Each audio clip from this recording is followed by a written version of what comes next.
And 1 year on, the devastated community is still waiting for answers as to what happened that day and why.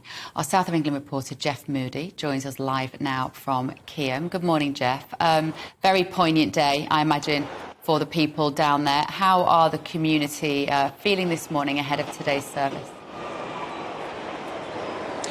Morning. Well, the service begins in just 10 minutes or so. People have been arriving here, friends and family, over the last half an hour or so. Dignitaries too, politicians arriving, and representatives from the emergency teams that responded so quickly and effectively on that day 1 year ago.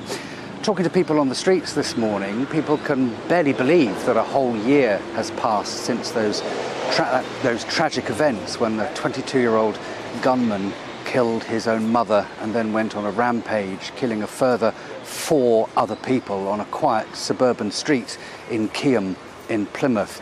Various events planned for the rest of today, including a candlelit vigil on the Hoe later on today, where that has been the centre of the grief for this year's anniversary.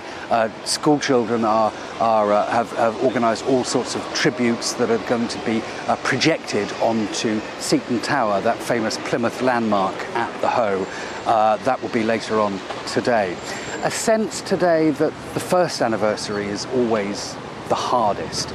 After today, the focus shifts, if you like, to the inquest, which will take place in January. That is the time when people can ask all sorts of questions, namely, how could this have happened? How could a 22-year-old who was known to have mental health issues, was known to be a danger? His own mother had reported him in the weeks before, and yet his firearm and his license was returned to him by police just before the shooting. So plenty of questions to be answered, but those questions aren't for today. Today is about remembering the people that died and the people that were injured too, and coming together as a community to try and move on from this tragedy that beset Plymouth a year ago today.